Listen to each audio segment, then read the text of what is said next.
Hello, Sad Girl Enterprises people.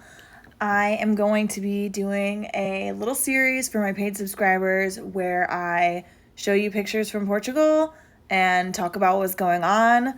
This is inspired by the fact that my friends, Tony and Nor, they went on a trip to Spain, and when they came back, they had me and my husband Nate over for dinner, and they fed us Iberico ham, and they did a slideshow of their vacation pictures and told us about their trip. And I was like, this is absolutely incredible. So I am purely copying what they were doing. I'm going to get through as many pictures as I can in 10 minutes, and then that's it. And I'll do another one. Boom.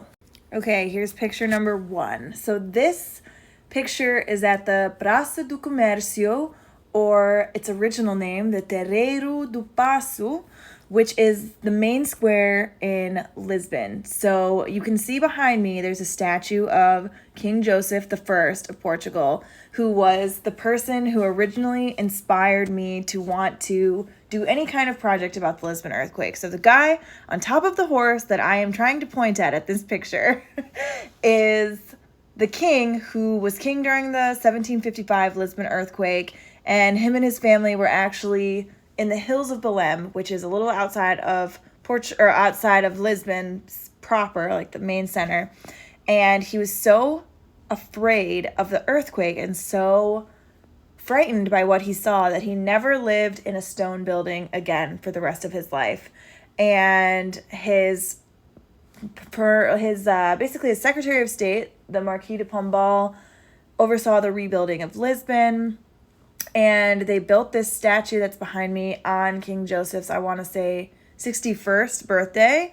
And it was just amazing for me to go there. This was the first day my parents and I got to Lisbon. We walked from our Airbnb all the way downtown to this main square. It was like stepping into a film. You know, I had seen pictures of this square, seen pictures of this statue, and I was seeing it in real life for the first time. So you can see by this little face that I'm making that I was very excited to be there. All right, next picture. This is basically what we were looking at in that last picture. If you just turned around, this is what you see on the other side. This is the Tagus River, or in Portuguese, they would say the Rio Tejo or Rio Tejo. And this river is gorgeous. It's huge. It's super wide all the way across. And this river, where I'm standing, okay, I'm going to back up. After the earthquake, a bunch of people basically ran down to where I'm standing. And unfortunately, the 1755 Lisbon earthquake also caused a freaking tsunami. So all the people who ran down here to escape the falling buildings were then sloshed on top of by waves, and the boats were like totally messed up and destroyed. And so it was very surreal standing here seeing this. When I was there, I was like, oh my god, this could happen again. Like, I could totally just be like scooped up by a tsunami wave, but I didn't care. I was super excited. So that's where I'm standing in this photo. This was the first day. I was so hype. The little bag I'm wearing, shout out to my friend Ida. She mailed that to me from her trip to Europe. She was like, I bought so many of these crossbody bags. I'm going to send you one. And I was obsessed with it. I wore it every single day. So hot tip, if you're going on a big European vacation, get a crossbody bag. I think that one might have been from Costco. Okay, next picture. This looks like it could be out of a catalog or a Google image search, but I took this picture. This is at the Castelo de São Jorge. Castelo de São Jorge. It is this Moorish castle that is overlooking all of Lisbon. Everywhere you are in Lisbon, you can see this castle. It's so awesome. It was actually also destroyed in the Lisbon earthquake, but they rebuilt it later, and it's stunning. You walk up this huge hill to get to it, and it's the best view that I saw the entire time I was there was over the side of this castle. So my parents and I walked all the way up this hill, and there's this beautiful courtyard when you're there, and that's what we're looking at. And if you look like over on the left side of the picture, this is like where the view is.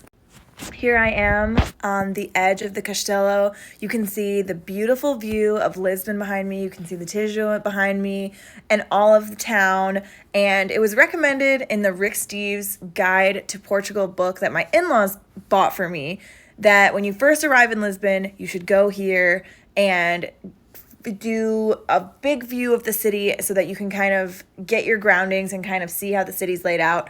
I visited this castle my first day. This is me here, the very first day I was in Portugal. And I also came back towards the end of the trip. And it was really cool, actually, at the end of my trip, going back and being able to see all through the city, all the different places I had been, and kind of see how they were laid out. I have a shit sense of direction, so it did nothing for me going there on day one. But a beautiful view.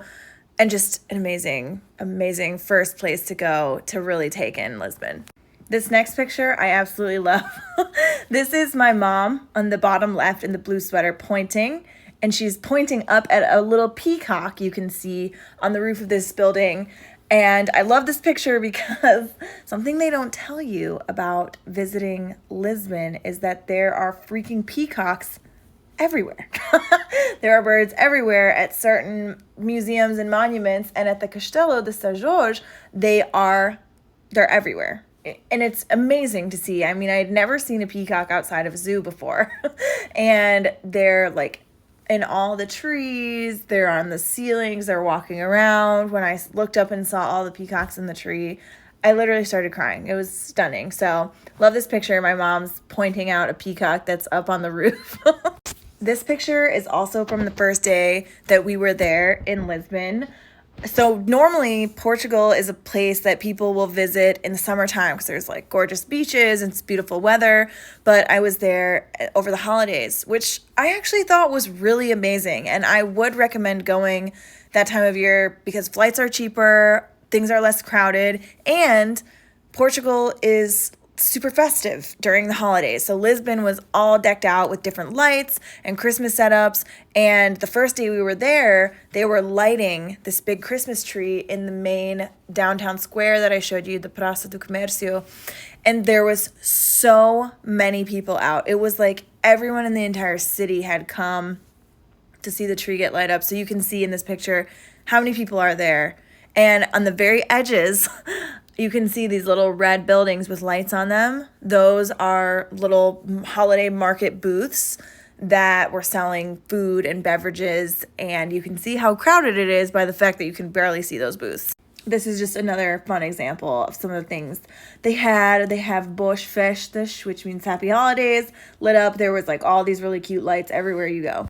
This is a cool view of the Castelo from a different angle. So here we're downtown in like a shopping area, and you can see the castle lit up in the red, and you could kind of see the castle no matter where you are in the city. So that's really fun. It's up on a hill and you can always spot it. Here you can see the Praça totally lit up. You can see the big Christmas tree on the right. This is the main square. It's very cool, even if you see depictions of Lisbon all throughout history from the 1500s, 1600s, 1700s. There was always this big area down here where people could gather. And it looks different now than it did before the earthquake, but the fact of this big open area is the same. So when you're there, it's really like stepping into the past in a way, like connecting with this huge history there. This is from our first Airbnb. My friends say that my serial killer trait is the fact that I unpack my entire suitcase as soon as I check in. So there you go. This is just a really cute pink car that I saw everywhere. And I was obsessed, and I probably have 15 pictures of this fucking car in my photo roll. This picture is from the National Coach Museum. So this was day 2 of our trip. This is starting day 2 of the trip. We spent the whole day in Belém, which is like a little neighborhood of Lisbon. And the National Coach Museum is a museum full of all these carriages. And it was really awesome because I'm very interested in the Portuguese monarchy and the royal family, and all their cars were there. It was like kind of like what I imagine some people feel when they go to the Elvis Car Museum. This was my version of that. Seeing the royal family's royal carriages in all their splendor. And that pulls me up to almost 10 minutes for today. So I'm going to stop it here, and we'll come back to my camera roll soon, and I'll see you here next time.